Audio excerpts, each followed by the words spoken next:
काल बोनालू असल्यामुळे आज सुट्टी असते शाळांना, ऑफिसला वगैरे सगळ्यांनाच आज सुट्टी असते. तर मी 10 वाजता उठले, नवऱ्याने मला उठवले, चहा वगैरे सगळं रेडी करून ठेवलं आणि त्यांना माहिती आहे मला चहापुरी खूप आवडते. तरी पण त्यांनी एक फाईन बिस्किट असतात ते अशा हार्ट शेपचे आम्हाला दोघांना 2 आणले होते. माझा मुलगा काही खात नाही हे बिस्किट वगैरे.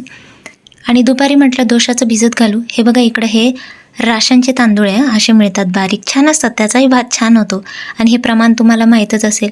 मी उडीद डाळ तर घालतेच भिजण्यासाठी, पण मी चणा डाळ, थोडीशी तूर डाळ, मूग डाळ असं सगळ्याच डाळी घालते. आणि तुम्हाला जास्त क्रिस्पी पाहिजे असेल तर तुम्ही याच स्टेजला इथं साबुदाणा पण घालू शकतात, एक मूठभर.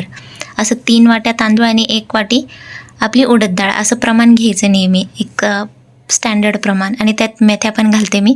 आणि मग स्वच्छ धुवून घेतले तांदूळ आणि भिजत घातले. म्हटलं संध्याकाळी याला दळून घेऊ. माझा मुलगा उठून नाश्ता करून तो आमच्या तिकडच्या घरी निघून गेला, कारण की सगळेच जण घरी आज सुट्टी असते.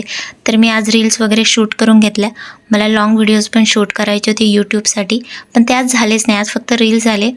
तर रील्स शूट करून घेतल्या, साडी वगैरे घालून रेडी होऊन, मला वेळ होता म्हणून. आणि मग संध्याकाळी हे सगळं ग्राइंड करून घेतलं. आणि जर साबुदाणा टाकायचं विसरलात तर तुम्ही या स्टेजला ग्राइंड करताना मूठभर पोहेसुद्धा घालू शकतात क्रिस्पी डोसा होण्यासाठी. ही त्याच्यातली ट्रिक आहे, हे तुम्हाला माहीत असेलच. ग्राइंड करून व्यवस्थित झाकून रात्रभर फर्मेंट होण्यासाठी मी ठेवून दिलं.